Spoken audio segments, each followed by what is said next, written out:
La deuxième phase de libération des espaces publics.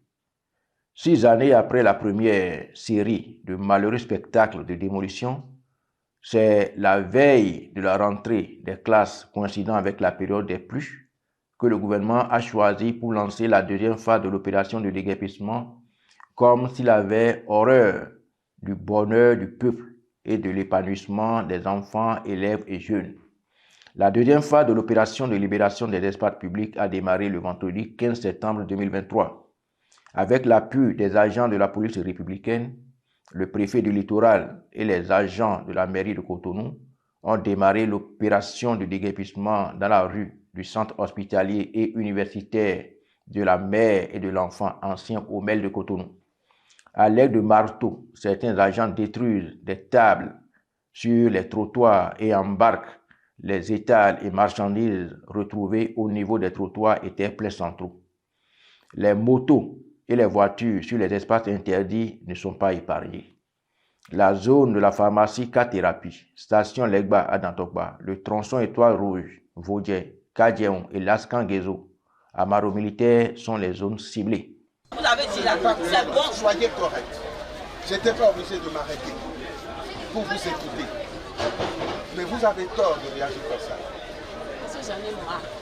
Mais nous, on n'en a pas marre. Vous croyez que ma vie, c'est d'être derrière vous parce que vous êtes des désordonnés? Vous croyez que ça, c'est mon métier? Hein? Vous voulez continuer de pisser dans les rues, de venir faire la cuisine dans les rues? Et vous dites que vous souffrez. C'est tout ce que vous avez à la bouche. Mettez de l'ordre dans vos affaires et vous n'aurez plus à souffrir. Outre Cotonou, la deuxième série de déguerpissement concerne presque toutes les grandes villes du Bénin. Quelques images de l'opération à l'intérieur du pays. À Parakou. Ouais, comment ils sont en train de détruire les trucs à Parakou. Ouais, comment ils sont en train de détruire les trucs à Parakou. Les trucs ne sont même pas sur la voie. Même pas sur le trottoir. Le trottoir dit à Bokakou, les catapillas par L'éclairage public fait défaut par ici. Le constat est bien triste lorsque vous parcourez les artères principales de la ville de Parakou.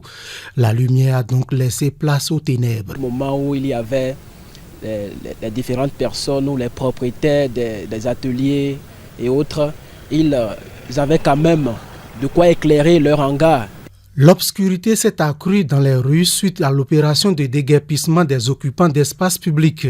Les boutiques et hangars démolis offraient gracieusement leur lumière aux artères.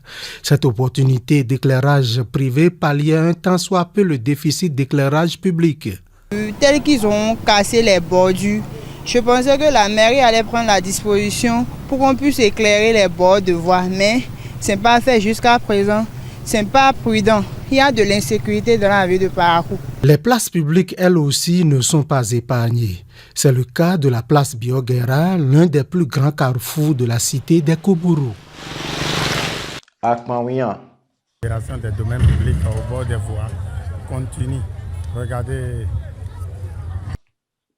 À Kokokodji. Bonjour, Mimo. Navio le délo. Fuité là. Afokpanon sal kokoto mais nous étions pharmacie Concorde. Tu vois na iboje Carrefour. De e ka mo do ko poro le jawe o. Eze atipodo afokpade po moto so je kudo ton. De e ka mo do ko e je kudo mi ton e gbo leko bonoti. Bo yi ati la siton. De yi ati la siton do ka danite de menu mi le mi na se ka danite o. Bo ipe re kuna se ka danite o. Bo to so fokpa podo ka danite po pi. Ah, Zové.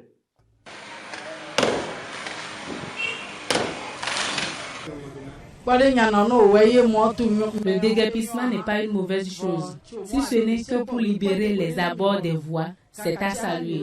Seulement qu'on ne nous a pas trouvé d'autres places. Nous sommes obligés de ranger nos marchandises à la maison. Ça nous gêne un peu. Si on peut nous trouver d'autres places, ce serait bon.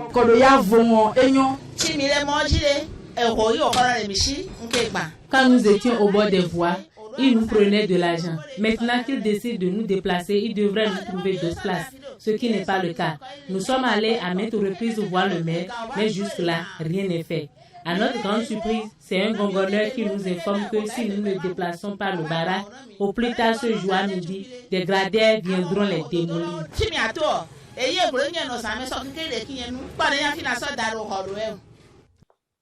Le mardi 7 novembre 2023, les forces de sécurité publique, dans leur zèle pour la libération des espaces publics, ont fait perdre à une dame dans le marché de Kokokoji un pied. La violence de l'opération laisse à désirer. Elle n'est pas du goût des usagers du marché. Il veut qu'on fasse quoi?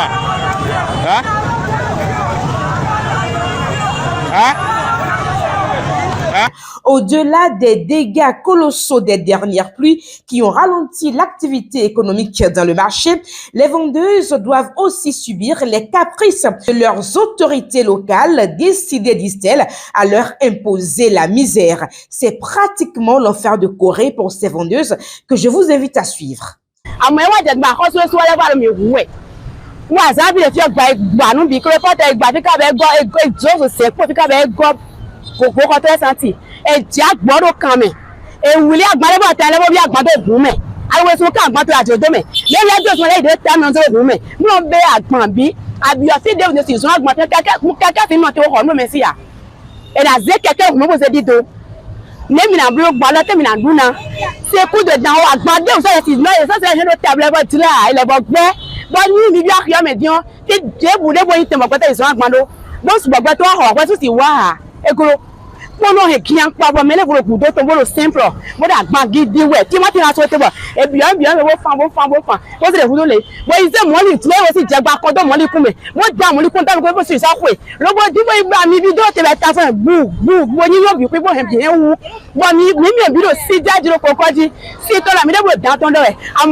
La brutalité avec laquelle la police accompagne l'opération a dégénéré en émeute à Kokokoji.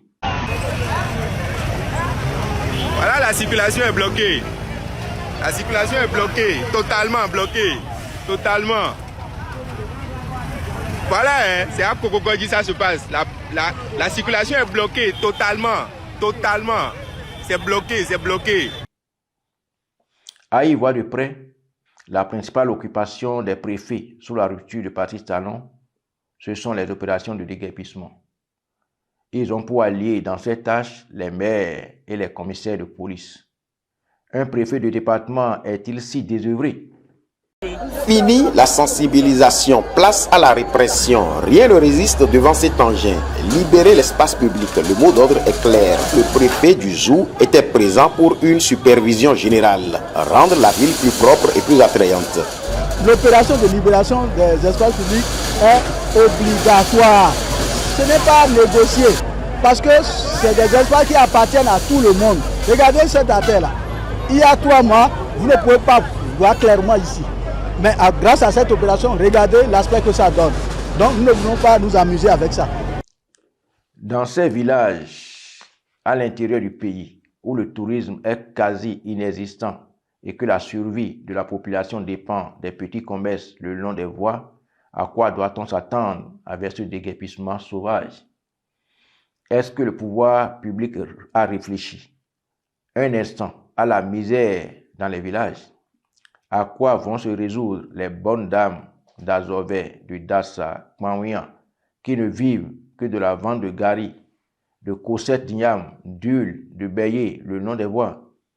Doit-on continuer à gouverner un pays par haine vis-à-vis de ses administrés jusqu'en fin de mandat simplement parce qu'on a la garantie que les résultats des urnes ne seront jamais proclamés pour sanctionner ces dérives autoritaires? En définitive, les fruits ont-ils tenu la promesse des fleurs? Suivons attentivement cette vidéo du début des opérations il y a 6 ans. La plus importante phase de libération des espaces publics s'est déjà dépassée dans les grandes villes du Bénin. Les yeux sont désormais tournés vers les actions de réhabilitation et d'aménagement de la voirie urbaine, un ambitieux projet dénommé asphaltage. Globalement, sur l'ensemble des villes concernées par le projet, le délai des études va à 8 mois. Mais sur Cotonou spécialement, le chef de l'État a donné des instructions pour qu'on puisse aller très rapidement. Donc globalement sur Cotonou, d'ici 6 mois, on doit pouvoir avoir les études pour démarrer effectivement ce projet-là. D'ici octobre 2017, les travaux d'aménagement du cadre de vie, d'amélioration de la mobilité, puis l'exercice plus aisé des activités socio-économiques devront véritablement démarrer. Pour clôturer ce dossier, il convient de souligner qu'au-delà de la libération des espaces publics, les maisons des grandes figures emblématiques du pays ont été concernées par les opérations de démolition. Il s'agit de la maison Les Filao du général Mathieu Kérékou, par lettre numéro 0130, BADIR, BARCAB, BA1000, BADT, BASP-C du 26 mars 2019, le directeur du cabinet militaire du président de la République notifia aux représentants de la famille du feu président Mathieu Kérékou: attention, colonel Montant Kérékou et Patrice Oussou-Guédé, que, sur instruction du président de la République et dans le cadre du démarrage effectif des travaux du chantier de rénovation de l'avenue de la Marina et de la place de l'Indépendance, j'ai l'honneur de vous demander de bien vouloir faire prendre toutes les dispositions utiles pour libérer l'emprise du domicile mentionné ci-dessus en objet le 1er avril 2019 au plus tard. Signé colonel Bertin Bada.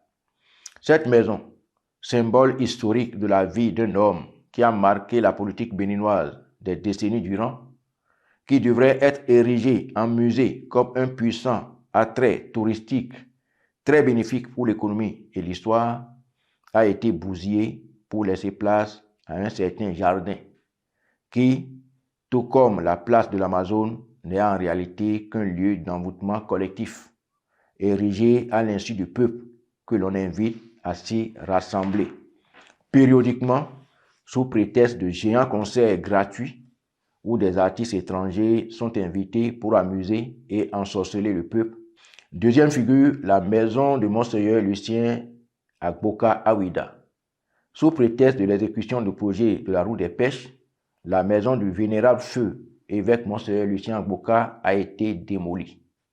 Ce grand prélat connu de tout le Bénin, particulièrement par les populations des départements du Zou et des collines, a énormément contribué au développement humain du pays par la création des centres de formation des jeunes, notamment les filles arrachées au mariage forcé dans les villages. Il avait également créé beaucoup de fermes pour l'épanouissement des jeunes.